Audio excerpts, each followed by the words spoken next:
convidado de hoje é Renan Santos, do Partido Missão. Renan, nosso tempo começa a contar a partir de agora. Seja muito bem-vindo. Muito obrigado, uma grande oportunidade de estar aqui com vocês, uma honra também, e tô aberto aqui a qualquer tipo de pergunta. Vamos começar falando, obviamente, sobre as suas pretensões enquanto presidente da República, né? Por exemplo, qual seria a primeira medida que você tomaria caso estivesse aí à frente da presidência? Vamos lá, no dia 5 de janeiro de 2027, dia que agora o presidente toma posse no Brasil, graças a Deus, porque antes era de 1º de janeiro, não vinha nenhuma autoridade internacional porque estava tudo no Réveillon.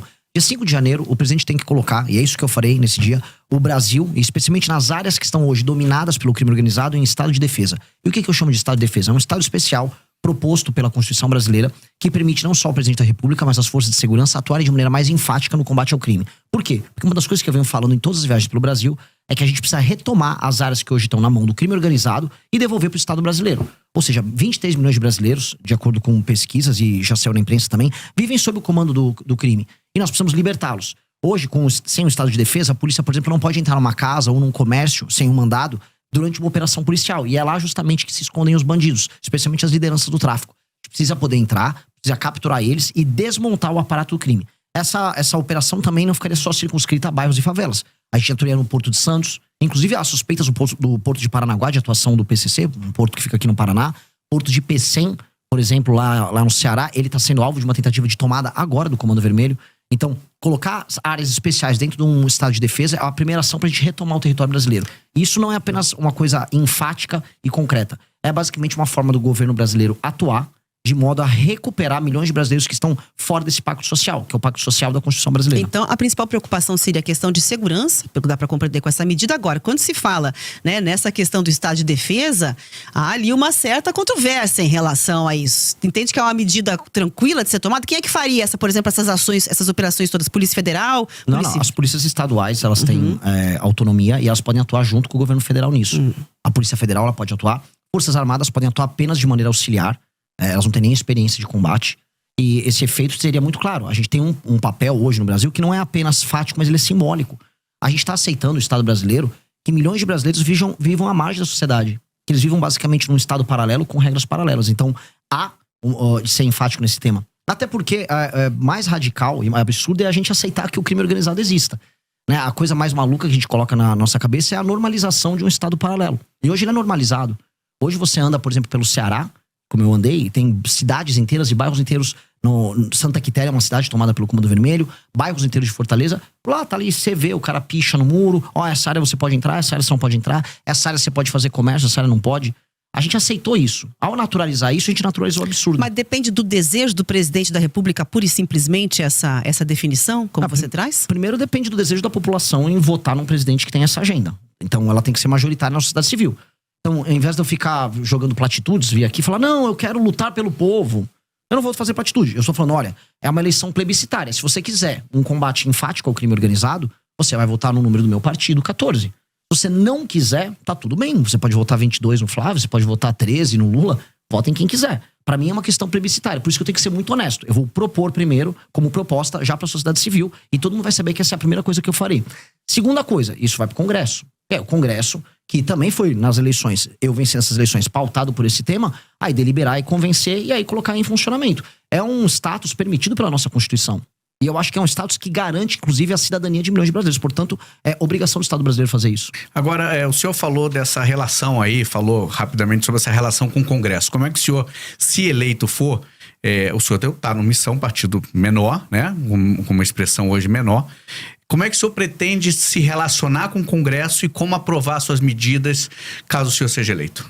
Essa é a pergunta que eu mais ouço em todos os lugares. E eu fico feliz de ouvir esse tipo de pergunta, porque é uma pergunta que já está consonante ao universo das propostas. Ou seja, como é que você vai fazer significa que eu tenho algo para fazer. E isso me anima, e realmente todas as rádios eu ouço, todas as perguntas vão nessa linha, porque são medidas enfáticas. Pois bem, se eu ganhei a eleição para presidente da República, isso pressupõe que eu pautei daqui até outubro o tema político. Eu saí de 3%, 4% nas pesquisas e eu fui para mais de 50%. Portanto, um congresso será feito e será composto não apenas com os parlamentares que vão ser eleitos pelo meu partido, que é a Missão, que terá aí tranquilamente mais de 60, 70, só pelo fato de eu ter sido eleito, mas também a gente verá inúmeros outros partidos, especialmente da centrão e da direita, elegendo seus parlamentares com esse tema. Porque se eu fui eleito por uma questão lógica, esse tema pautou os demais. Os parlamentares foram eleitos e esse foi um tema que os brasileiros consideram importante.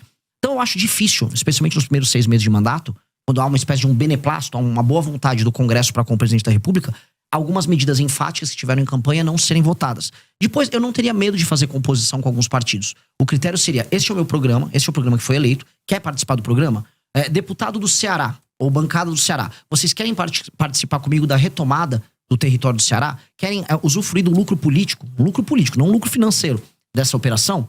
Estejam comigo, vamos trabalhar junto na mesma agenda. Então eu vou ser muito aberto em trazer eles para uma agenda positiva. Agora, eu vou ser muito fechado em trazer aquela relação de compra de voto, a relação baseada na emenda. Esse tipo de relação política que se tornou a base, a relação corrente da política brasileira, ela é um elemento que nós precisamos ultrapassar, nós precisamos superar. E a superação disso vai passar por uma série de reformas que a gente vai precisar fazer ao longo do mandato também. Porque o mandato nosso tem que ser, e é isso que eu enxergo, um mandato essencialmente reformista. Eu vou pegar o Brasil no ponto A e vou colocar o Brasil no ponto B. E esse ponto B significa um Brasil que não tem mais crime organizado, que as leis penais, leis de processo penal vão se alterar, que a questão fiscal, ou seja, a questão econômica, reformas que mexam na forma como o governo gasta o dinheiro dele, que termina cobrando imposto caro das pessoas, seja resolvida, numa relação justa do Pacto Federativo, ou seja, vocês aqui no Paraná pagam imposto demais, mandam dinheiro demais pro governo, mas recebem de menos. Enquanto tem prefeito no Piauí não fazendo nada com esse dinheiro que eles recebem. Isso também tem que ser endereçado. Mexendo nisso, a gente não apenas melhora a vida das pessoas e melhora a questão econômica, mas eu mexo na correlação de forças com o Centrão. Porque no fundo a tua pergunta é pertinente, porque a gente sabe que nenhum presidente governa de verdade. E esse presidente não governa de verdade por quê? Porque existe essa entidade chamada Centrão. Uma entidade amorfa, que uma hora tá com o presidente, uma hora não tá. O que ela faz para estar no governo? Ela põe uma faca no pescoço e exige dividendos. Em geral, esses dividendos são financeiros. A gente tem que alterar o sistema de recompensa para que isso não aconteça com essa intensidade. Mas um desses dividendos também, quer dizer, até a questão de ocupação do governo, né? Com ministérios, com autarquias, impostos chaves, normalmente que tem ramificação pelo resto do Brasil e um orçamento gordo. Como é que o senhor pretende? O senhor pretende, por exemplo, entregar pastas, ministérios importantes para partidos como o senhor falou do Centrão? Se for para fazer ocupação e cooptação, especialmente para dar o nome aos bois, vamos pegar aqui a Codevasf, a Companhia de Desenvolvimento do Vale do São Francisco. Que é disputadíssima. Sim, porque, inclusive, o Rio São Francisco, ele corre, né? Minas, vai Pernambuco, Bahia. Porém, ele foi, vamos dizer, de maneira fictícia levado até o Amapá, o Rio, só para que o Alcolumbre, né, que é do União Brasil, possa usufruir dos benefícios dessa empresa pública. Isso não pode acontecer, isso não vai acontecer. E, em especial, essas empresas públicas que têm atuação no Nordeste, onde há uma presença maior do Centrão e onde há um uso político muito mais intensivo. Isso não será entregue. Essas empresas públicas não podem ser entregues, porque hoje elas são, vamos dizer, um vetor central de corrupção. Eu volto a falar, não tenho problema nenhum em trazer figuras corretas e sérias de outros partidos para participar do nosso governo. Porque esta é, infelizmente, a natureza do nosso modelo. Fazer um governo que tenha coalizão é normal em todas as democracias. Agora, fazer um governo baseado em cooptação, como eles estão acostumados, não. Eu não vou fazer baseado em cooptação. E eu creio que é possível fazer isso. Eu creio que é possível você obter dividendos políticos, ou seja, um lucro político, ou seja, através das vitórias políticas de um governo, e não obter dividendos financeiros, que é o que esses caras querem. E a gente tem que, aí, o cara quer obter dividendo financeiro, eu vou atuar junto com a Polícia Federal para todo mundo que estiver desviando emenda. Eu vou conversar com o Supremo Tribunal Federal, que tem inclusive investigações em curso, e nós vamos colaborar para que as emendas sejam investigadas. Porque não pode existir um governo que se baseia na compra e cooptação dos parlamentares. A gente está falando agora de emendas só das obrigatórias, mais de 60 bilhões nesse orçamento anual. E o senhor pretende mexer nesse vespeiro das emendas? Precisa. Como? Porque hoje o Congresso cooptou o orçamento do governo, né? Como é que o senhor pretende, qual que é a proposta que o senhor vai levar eleito para os congressistas com relação à emenda, que é uma moeda cara, custosa aos parlamentares? Se vocês me permitirem, eu puder estender um pouquinho mais nesse tema, esse tema é muito importante. É um dos temas centrais para mim. Por que existe a emenda e por que ela funciona? A emenda é hoje a razão de ser de um deputado federal no Brasil. Os partidos políticos elegem deputados porque os deputados enviam para o partido político tempo de TV, fundo partidário e fundo eleitoral. Essa é a lógica. Portanto, o partido fica rico conquanto ele eleja esse número grande de deputados. E o que o deputado faz quando está lá? A maior parte. Ele manda emenda para sua base, para inúmeros prefeitos que tocam essas emendas. O que eu chamo de tocar emenda? Ele rouba um pedaço, ele desvia para comprar voto na próxima eleição, trabalha com a cooptação de base, usando esse recurso. Esses prefeitos não entregam recursos para pessoas e não trabalham para melhorar a vida das pessoas. Segurança, educação, saúde, saneamento básico. Mas ele, no fim do dia, reelege aquele deputado. É um ciclo. Esse ciclo, que é o ciclo que faz com que o deputado dependa da emenda, esse ciclo precisa ser cortado. E o que nós vamos fazer, que faz parte da nossa grande reforma administrativa? Nós vamos dar o poder para os prefeitos. E como? O fundo partidário e o fundo eleitoral serão determinados pelo desempenho objetivo dos prefeitos com indicadores. E quais são esses indicadores? Melhoria, por exemplo, na cobertura de saneamento básico. Um município que tem 10% de saneamento básico foi para 20%, ou seja, fez linha de esgoto, tal, começou a atender essa área, ele ganha um ponto. Melhorou o desempenho no SAEB do município, ele ganha mais 2 ou 3 pontos. Ele soma esses pontos, pondera pelo tamanho da cidade, aí o partido recebe o fundo partidário, o fundo eleitoral de maneira equilibrada, dada a proporção no município. E, se ele cumpre isso, também ele está autorizado a receber emendas. A emenda só vai para o prefeito que entrega. O prefeito que não entrega, não tem emenda. E o que acontece? Isso acaba com a necessidade e a energia que o deputado federal tem em mandar a emenda para o lugar que não funciona para desviar esse dinheiro. Então, nós podemos muito bem transformar a emenda num sistema de incentivo a bons prefeitos. E aí eu empodero o prefeito, que é quem precisa ser empoderado, e eu tiro o poder do deputado nesse sentido. E aqui você tem uma tensão, essa tensão já existe. A frente dos prefeitos e a turma dos deputados vivem em conflito. E aí eu empodero o poder executivo, que é quem entrega as coisas para as pessoas nos municípios, e eu tiro esse jogo absurdo que tem na mão dos deputados federais, que é um problema. E hoje ainda mais um elemento. O STF está indo para cima das lideranças partidárias que estão usando a emenda do orçamento secreto para comprar voto, para fazer desvio, estão ficando multimilionários. Há uma tensão ali, e essa tensão faz com que as principais lideranças do Centrão hoje estejam com muito medo. Eu vou pegar um governo em que esses caras vão estar com medo. Então aí é o momento da gente negociar. É o momento de baixa deles. Eu já ia perguntar 2 questões sobre isso para entrar na conversa. Primeiro, como é que vai combinar com os russos? Como é que vai combinar aí para não ter, né, digamos assim, uma devolutiva? A gente já viu como é que fica a questão de um governo que não tem viabilidade dentro do Congresso para gerir. E segundo, toda a emenda parlamentar é ruim? Nem toda emenda parlamentar é ruim. A emenda que é obrigatória e que ela é cumprida de maneira transparente, ela pode entregar um papel. Agora, a emenda do orçamento secreto, ela é ruim. A emenda do orçamento secreto, assim, nada que precisa necessariamente ser secreto vai ser bom. Tanto que as entregas do orçamento secreto são sempre meio secretas também. O cara nunca divulga exatamente. E aí você vai procurar, você encontra empresas de familiares de parlamentares, empresas de familiares dos prefeitos. Empresas fantasmas. E empresas fantasmas de toda sorte. Mas não há um risco, por exemplo, dessa questão da governabilidade, o Congresso dar uma resposta em relação a isso, porque até agora não mostraram interesse nenhum, tanto na transparência quanto na questão de abrir mão dessas emendas. Ao contrário, só aumentam. Mas aí você vai precisar de um presidente da República que não tenha rabo preso com ninguém, que tenha força e capital político, e que vai gastar o seu capital político fazendo essa medida, que é uma medida não de governo, é uma medida de Estado. Essa é uma medida que altera o Brasil. Eu vou te dar um exemplo simples. Houve um presidente da República que já atendeu, vamos dizer, que já atacou o interesse do Centrão uma vez, de uma maneira muito clara, que colocava prefeito do Centrão na cadeia. Foi o Fernando Henrique Cardoso passando a lei de responsabilidade fiscal. Ora, o Fernando Henrique Cardoso conseguiu isso nos anos 90. Nós podemos conseguir isso também. Ou seja, se eu ganho a eleição presidencial e eu vou pra cima do enfrentamento ao crime organizado, a gente pode ver que tanto com o Bukele, o próprio Milei teve um pouco desse efeito, você ganha popularidade, você ganha capital político. A questão é, o que o presidente da República faz com o capital político que ele acumula? Alguns ficam, não, vou manter o tempo todo, que eu tenho que pensar na próxima eleição de prefeito. Se eu acumular esse capital político de popularidade e de respeitabilidade, eu vou gastar ele todo fazendo uma reforma que altera a dinâmica da política do Brasil. Porque isso vai impactar na qualidade das prefeituras, para a vida das pessoas nas cidades serem melhores, e vai mexer no sistema político para que o Centrão perca parte desse poder. Isso precisa ser feito. E eu vou ter apoio de inúmeros partidos. Veja, mesmo alguns partidos do Centrão vão preferir o meu modelo. Nem todo mundo no Centrão quer operar com esse modelo. Prefere um modelo, por exemplo, mais municipalista. Eu tenho certeza que se eu conversar com o Kassab, que é do PSD, ele vai preferir esse modelo. Então não é todo o Centrão que quer viver disso. Isso aqui é um modelo que o baixo clero do Congresso adotou, que é a forma que permite que um deputado, em geral, semi-analfabeto, burro, pouco comprometido com o funcionamento da cidade dele, desvie grana, põe um dinheiro no bolso e se reeleja com a compra de voto. Ou seja, o Brasil está sendo tomado por parlamentares e administrado por parlamentares absolutamente corruptos. São eles que não deixam o Brasil andar. E são eles que a gente vai combater. Então, mesmo dentro do parlamento, há quem seja contra. E nos prefeitos na sociedade civil, isso é facilmente, vamos dizer, isso é fácil de explicar e eu vou conseguir convencer. E eu vou gastar meu capital político com isso. Agora, candidato, o senhor falou e citou o presidente de El Salvador, o Bukele. O que o senhor vê nele? Ou o que o senhor se inspira? Qual que seria a sua proposta para a segurança fazendo esse paralelo com El Salvador que o senhor citou? O que eu gosto muito dele foi o fato de ele ter sido muito enfático no enfrentamento ao crime organizado e ter entendido que território de uma nação é o território de uma nação. Não existe espaço paralelo, não existe território paralelo.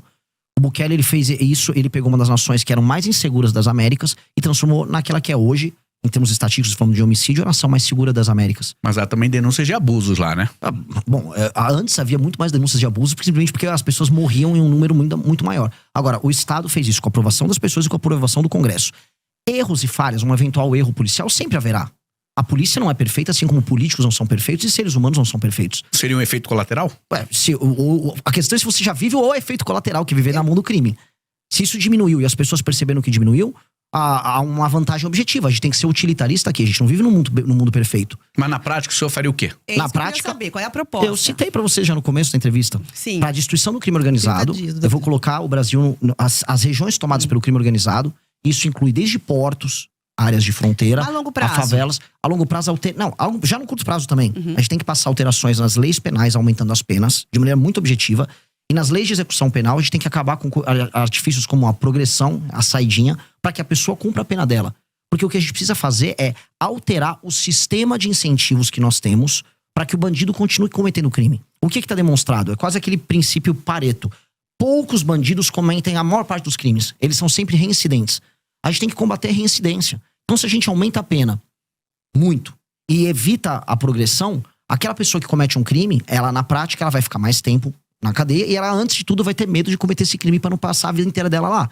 E o reincidente, que é o maior problemático, bom, esse aí só sendo muito idiota em continuar cometendo crime. Haverá sempre um reincidente idiota, porque as pessoas, por vezes, são idiotas, cometem crimes baseados em impulso, e esse cara vai ter que ser parado. Então, a polícia tem que ter meios de ação, as leis têm que evitar a progressão, e com base nisso a gente vai conseguir reduzir muito, não apenas o número de homicídios, porque a gente tem números de guerra de homicídios no Brasil. Mas eu tenho 22 mortos a cada 100 mil habitantes. A Ucrânia vive de 4 a 5 a cada 100 mil habitantes em guerra. A gente tem que jogar o Brasil no mínimo para 4 a 5 pra gente ficar no status de guerra na Ucrânia. E o número de assaltos e roubos tem que cair vertiginosamente. Outra coisa, existe muita violência contra a mulher e isso está demonstrado. Não só violência em casa, uma violência na rua. Foi entendida a mulher como uma pessoa que tá num status mais frágil para receber um homem que vai botar uma arma, ela entrega as coisas. Os crimes de natureza sexual estão aumentando com relação às mulheres e a sociedade está ficando escandalizada com isso. É uma sensação de segurança geral. Então isso precisa ser dado de volta para as pessoas. Nominalmente a gente tem o direito de ir e vir. Agora eu duvido que minha irmã sinta que ela tem o direito de ir e vir na sociedade brasileira. O direito de ir e vir de uma mulher brasileira, ele é mitigado, ele é reduzido. O direito de vir uma pessoa que só quer andar com o celular dela no meio da rua e trabalhar, porque isso aqui é um instrumento de trabalho e não um objeto de luxo, também tá dirimido. Então eu tenho que dar à pessoa de volta os direitos fundamentais. Isso é um direito de garantia fundamental. E, em grande medida é isso que o Bukele ele garantiu para as pessoas de El Salvador. Por que ele teve uma votação tão alta? De maneira muito clara. Porque as pessoas sentiram que elas recuperaram direitos fundamentais. O direito de ir e vir faz parte do princípio da liberdade. A liberdade de ir e vir, a liberdade de expressão. E ela foi entregue para essas pessoas. E isso para as pessoas dão um valor muito grande. Então o brasileiro precisa ser devolvido o seu direito de ir e vir. Agora, como é que o senhor pretende, por exemplo, combater o feminicídio que o senhor está citando aí, que tem uma natureza de crime de dentro de casa, da pessoa próxima, de um marido, de um ex-marido, de um namorado? Como combater esse crime? É só aumentar a pena? O aumento de pena ele tem um efeito cascata sobre praticamente todos os crimes, tirando alguns crimes que são cometidos por pessoas que agem de maneira doentia e irracional. Mas o senhor pretende aumentar? Você precisa ter, lógico, mas todas as penas no Brasil concernentes à violência, elas precisam ser aumentadas. E mais, todos os reincidentes, porque em geral, o homem que bate na mulher em casa, ele faz isso de maneira reincidente. Ele cria um sistema abusivo de relação com ela. E, em geral, quando você pega o passado dele, também costuma ter essas relações abusivas com as mulheres anteriores. Então, se esse cara tiver passagens pela polícia, por ser um reincidente, por ter tomado uma condenação antes, aí a situação dele piora bastante. É lei e ordem. E aí a gente pode trazer, por exemplo, sistemas de fiscalização. Hoje, São Paulo, é uma coisa que a gente tem que trazer pro Brasil inteiro. Existe um sistema de câmeras, né? O Sampa... Smart Sampa, desculpa. Ainda bem que você lembrou, ótimo. O Smart Sampa, ele reconhece o rosto das pessoas. Você reconhecer o rosto de um marido agressor que recebeu denúncias e você poder abordar ele com a polícia na rua, facilita isso. Infelizmente, agora o Brasil tem que tomar um banho de lei e ordem. E esse é um elemento que eu preciso que as pessoas que estão nos vendo entendam. Primeiro começa com lei e ordem. Você não institui uma disciplina que vira cultura apenas educando. Primeiro você tem que ter uma norma, a norma vem com uma sanção. Isso se transforma em disciplina, e depois a disciplina vira cultura. Um tipo de um exemplo que não tem a ver com violência, mas tem a ver com cultura. Há uma cidade que eu visitei no Rio Grande do Norte chamada Acari. Lá durante o Império, veio um decreto lá na prefeitura de Acari e avisou, olha, se você não varrer e não cuidar, não deixar limpa a fachada da sua casa, você vai tomar uma multa. Tô falando do século XIX, período imperial. As pessoas tinham medo da multa, aquilo se tornou um costume, do costume virou uma cultura, da cultura virou orgulho. A cidade é um brinco até hoje. Singapura era assim, uma cidade de pescadores destruída, um local muito pobre com brigas étnicas entre religiões diferentes e matrizes étnicas diferentes. Veio uma liderança, essa liderança estabeleceu lei e ordem de maneira muito intensa. Da lei e ordem veio a cultura, e da cultura veio uma grande nação. A gente vai ter que começar, a meu ver, com lei e ordem. Precisa ser com lei e ordem. Candidato, seguinte, está se aproximando aqui dos 10 minutos finais. Eu quero falar sobre economia, acho que é um tema importantíssimo de ouvir o que você pensa, o que o senhor pensa aí para a economia na presidência do país. Vamos lá. O Brasil é um país que ele é extremamente injusto para com quem trabalha e produz. Se você tá nos ouvindo agora e tá indo pro trabalho, tá rodando de Uber, tá fazendo uma entrega, tá em casa produzindo alguma coisa pra mandar pra fora, muita dona de casa faz isso.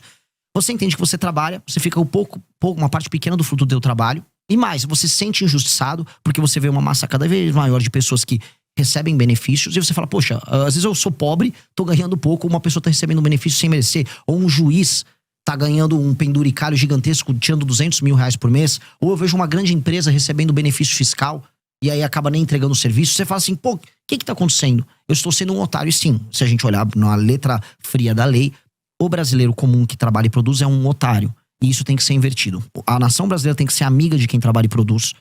E isso tem que ser alterado urgentemente. Isso funciona desde o Pacto Federativo, que pune estados que trabalham e produzem, que pagam mais impostos, tá, até o cidadão pequeno, que é um entregador. As pessoas mais pobres pagam mais impostos. E onde eu vou começar? Eu e o nosso deputado federal do Partido Missão, Kim Kataguiri, a gente já protocolou uma PEC que faz a grande reforma fiscal brasileira, que mexe desde renúncias fiscais fraudulentas que existem no Brasil, até super salários, até penduricalhos do judiciário, até aposentadorias exageradas de militares e membros também do judiciário, mexe também em emendas parlamentares, ou seja, ela vai mexer em inúmeros temas, inclua aí, até peço, inclusive eu faço um desafio para os próximos pré-candidatos, porque eu falo aqui, tem que ter uma outra reforma da Previdência, haverá e vai precisar ser feito, a nossa já inclui, e eu quero ver os outros falarem, porque se não falar e ficar escondendo na campanha desonestidade, também deixo esse desafio, porque não vai poder continuar mantendo o BPC, que é o benefício de prestação continuada, da forma como tá, crescendo como tá, vai estourar as contas públicas, a gente vai precisar normatizar isso, existem muitas fraudes envolvendo isso, e com isso eu preciso achar 200 a 300 bilhões de corte de gasto no orçamento. Aí a pessoa, pô, o que isso resolve? Primeira coisa que resolve, a curva de dívida do Brasil diminui, isso é muito importante, e aí eu vou poder baixar os juros. E aí as pessoas vão começar a ver que o dinheiro delas vale mais. As pessoas vão poder pegar empréstimos, as pessoas vão poder fazer financiamento, as empresas vão poder se financiar. E ao regular isso, aí a gente começa a ter espaço para investir, com marcos regulatórios que eu vou incluir junto, ligados a aumento de competitividade, maior liberdade laboral, maior investimento em infraestrutura, especialmente infraestrutura de estradas e rodagens. O caso de vocês no Paraná é o mais bizarro, é um dos estados mais ricos do Brasil e as estradas são horrorosas. Eu quase morri vindo de Cascavel pra Ponta Grossa. É meio assustador um negócio desse, porque eu não estava na Paraíba, eu não estava no interior do Maranhão, eu estava no Paraná, um lugar que paga a conta do Brasil. E, pois bem, no Paraná as estradas são piores que as estradas do Ceará. Eu vi isso, e isso é absolutamente ridículo. Então, como resolver isso? Fazer essa economia que eu falei, e aí vai sobrar dinheiro para investir em energia e investir em estrada, que é basicamente infraestrutura para o Brasil. Com essa infraestrutura aumentada, o custo do Brasil diminui, o dinheiro diminui, o custo do dinheiro, porque eu vou ter baixado os juros. E com base nisso, a economia brasileira passa a ficar bem mais competitiva. Especialmente nesses setores agora, eu olho aqui Centro-Sul, onde a gente mora, eu sou de São Paulo, vocês são aqui do Paraná, não precisa de grandes projetos governamentais. O governo pode atuar em uma ou outra área. Aqui a gente pode trazer data center pro Paraná por conta de Itaipu, não seria um problema. Agora, lá no Nordeste, que é uma região que está muito empobrecida, a boa parte das pessoas vivem de auxílios, aí o governo vai ter que atuar, fazer zonas econômicas especiais voltadas para exportação, especialmente produtos industrializados, fazer como o Vietnã fez, a Índia fez, e a gente vai ter que olhar para lá, porque resolver o Nordeste, eu falo aqui para os paranaenses, eu resolver a questão da população do Nordeste trabalhar, significa menor migração para cá, menor pressão nos serviços públicos que vocês têm aqui, maior qualidade de vida e felicidade para as pessoas que vivem lá. Eu vi aquelas pessoas, são pessoas trabalhadoras no Nordeste, eu conversei com elas, elas querem o emprego delas lá. O cara não quer ter que sair do Maranhão para vir trabalhar em Curitiba, ou trabalhar em Florianópolis, ou trabalhar em Goiás, longe da família dele, comendo uma comida diferente, às vezes morando numa favela. Ele quer ter o trabalho lá, e dá para ter o trabalho lá. Então nós vamos trabalhar fortemente, parceria com a agricultura brasileira, parceria com empresas públicas como a Embrapa, para fazer a construção de um complexo no Nordeste. Agora o senhor citou aqui rapidamente reforma do Código Penal, reforma da Previdência, reforma administrativa, reforma política, reforma até na questão eleitoral de fundo partidário. E a do Judiciário, o senhor acha que é necessário o senhor candidato eleito? O que o senhor faria? Os privilégios do Judiciário, tô falando, assim, vamos começar pelos privilégios dos penduricalhos. Essa reforma nossa já endereça. Ela já tá lá, a gente vai ter que mexer nesses privilégios, que eles são ilegais. A gente vai ter que atestar a ilegalidade e cortar a ilegalidade. É que, né, quem vigia o vigilante, né? O vigilante é o judiciário e ele não quer ser vigiado por ninguém, porque ele mesmo faz os próprios privilégios. Nós vamos ter que usar o Poder Executivo com um projeto bem claro para coibir isso, acabar os penduricários. Agora, quando eu vou falar de outro tipo de abuso, o abuso do STF, do Supremo Tribunal Federal, aí eu preciso ser muito claro. A gente vai precisar tomar medidas que alterem a dinâmica atual. Por exemplo, a gente tem que acabar com essa farra das decisões monocráticas. 83% das decisões são monocráticas. Outra farra que tem que acabar é a farra dos escritórios de advocacia ligados a ministro do Supremo. Mas isso não vai competir, por exemplo, não vai ficar, desculpa, até a competência do Congresso? Vai ser feito pela presidência? Mas o presidente, junto com a sua bancada, podem fazer isso. O governo federal pode atuar junto com o Congresso para projetos que podem ser de iniciativa tanto do Congresso quanto da presidência da República. E aí, o presidente da República tem que botar sua força política nesse projeto. Sua força de convencimento. Outra força de convencimento que ele precisa ter. Nós precisamos ter um foro, o tal do foro privilegiado que hoje é o STF, deixou de ser uma ferramenta da democracia. Pra galera entender, ele foi desenhado lá no final da ditadura, pro começo da redemocratização, como um instrumento que protegeria os deputados de uma perseguição que eles poderiam ter de juízes nos seus estados. Dá até pra entender a necessidade do foro especial. Só que hoje ele é um instrumento que o STF tem o Senado, que é justamente quem pode fiscalizá-lo, na mão. Então a gente vai fazer diferente. Vamos criar um foro especial, um foro pequeno, sem contratar ninguém. Você seleciona via sorteio desembargadores, randomicamente dos estados, eles ficam 2 meses no mandato, e eles julgam as ações oriundas do mandato dos parlamentares. Rotativo, e um magistrado não pode julgar um parlamentar do seu próprio estado. Simples, retira do STF essa prerrogativa. Também a gente tem que fazer uma coisa no STF que é um absurdo. A gente tem que inserir uma coisa que tem nos Estados Unidos, que é o filtro de acesso. Ou seja, hoje todo mundo pode entrar com uma ação, uma DIN lá no STF, todo partido político, sindicatos, associações com presença nacional. Isso tem que ser cortado. Só ações de natureza constitucional podem parar lá e ser aceitas lá. Hoje no Brasil, o STF toca 8 mil ações, enquanto a Suprema Corte Americana só 50. Isso tem que ser alterado. A gente está chegando ao fim da entrevista, mas preciso perguntar da composição do seu ministério, se haverá redução. De forma bastante breve, já tem nomes para os ministérios. Faria que tipo de reforma falando, então, na questão ministerial? Haverá redução de ministérios, especialmente porque hoje o ministério é um instrumento de cooptação e de proteção jurídica. Você ganha, vamos dizer, foro especial sendo um ministro da República. Haverá redução. Mas isso não é, eu preciso falar, isso na maior parte dos casos é uma medida que tomam pra fazer marketing. Tipo, olha, reduzir, veja como tô economizando. Você não tá economizando muita coisa, mas você sinaliza que você vai ter uma administração mais racional. Uma coisa que eu vou fazer que economiza bastante em termos de máquina pública é inserir machine learning e inteligência artificial em boa parte do serviço público, especialmente na parte da saúde, instituindo o prontuário único. São medidas que racionalizam o gasto e melhoram muito a eficiência. Então isso vai ter um efeito muito legal, muito positivo. E aí, falando em termos de corte de gasto, para trazer um tema até jogar de provocação para os demais pré-candidatos, especialmente os da direita, quero saber quais são as empresas que eles vão privatizar. A gente está falando de maneira clara, os Correios precisam ser privatizados, tá? E empresas públicas que não apenas são deficitárias, mas que não apresentam resultado prático para o Brasil, nenhum ganho para o Brasil, elas precisam ser privatizadas ou encerradas, que hoje elas viraram instrumentos de cooptação. O senhor, pelo que eu entendi, deu aqui umas estocadas na esquerda, na direita, mas o senhor, para chegar à presidência, possivelmente vai ter que passar por um segundo turno. Aceita apoio de quem vier, da esquerda, da direita? Rejeita algum? Como é que vai ser seu posicionamento? Eu rejeito apoio de pessoas que sejam corruptas, até porque hoje no Brasil a coisa mais comum é você receber apoio. Mas a gente tem corrupção dos dois lados. Não, mas eu não estou fazendo distinção de lado. Até porque os escândalos de corrupção no Brasil, especialmente do Master, não tem lado. Tá todo mundo ali. Pois é. Por isso que eu tô muito tranquilo. Eu não tenho nada a ver com isso. E hoje a coisa mais comum é você nem precisar pedir apoio. Hoje os corruptores, eles batem na tua porta pra te comprar. Então eu vou ser muito cuidadoso nisso. Apoio político, quando sincero e honesto, não se rejeita. Independente de cor partidária. Depende de cor. Agora eu sei assim, a esquerda nunca vai me apoiar. E se ela vier me apoiar, eu tenho que desconfiar do que eu tô fazendo. Que eventualmente eu tô fazendo alguma coisa de errado. Dito isso, apoio sincero de pessoas honestas é bem-vindo. Nós precisamos criar uma aliança em todo o Brasil para tornar o Brasil um lugar melhor. E vai ser difícil. Tudo que eu falei aqui é necessário e nada que eu falei aqui é radical. São coisas normais que nós precisamos fazer para tornar o nosso país um lugar melhor. Só que o normal que eu falei aqui, ele se torna difícil porque nós somos um país em que tudo é difícil. Eu tô disposto a colocar minha vida nisso. Eu vou dedicar os melhores anos da minha vida para me tornar o Brasil um país sério. E eu vou fazer isso com ou sem apoio das pessoas donas da máquina partidária brasileira. Candidato, 1 minuto para falar com a nossa audiência. Qual câmera eu falo? Qual câmera? Aqui, é da frente. Essa aqui, ó. Meus queridos amigos, o Brasil, ele foi desenhado como um país injusto com você. E você talvez não tenha ideia do quanto você tá perdendo morando aqui. Talvez você não entenda que ao sair da sua casa para ir trabalhar, você tem que pegar um celular e você sabe que esse celular pode ser roubado a qualquer momento. Você sabe que ao entrar no seu carro vai ter provavelmente um insufilme pro bandido não ver as coisas que tem dentro do carro. Sua casa, se você mora numa casa, tem um muro. Se você mora num prédio, o prédio é murado e vai ter um porteiro. Talvez ambos tenham uma cerca elétrica. Sua esposa, sua filha tem medo de andar na rua porque elas podem ser alvo de todo tipo de ataque, desde o violento até um ataque de natureza sexual. E você vai e volta e tem o seu dia todo determinado pelo medo de ser roubado e acha talvez que isso seja natural. O que eu quero avisar é que nada disso é natural. Você pode viver num país que você é livre e que você tem que ter homens corajosos que não tenham rabo preso com ninguém, dispostos a tornar a tua vida melhor. E é isso que eu tô pra fazer. Não posso pedir teu voto nesse instante, mas eu posso pedir para que você me conheça. Não confie em mim nem nos demais. Apenas veja e analise pelos atos e pelas ações. E com base nisso, forme teu julgamento. Muito obrigado. Muito obrigada pela entrevista. Foi um prazer recebê-lo para essa conversa de Pressa Sabatina aqui na Jovem Pan News e Grupo RIC.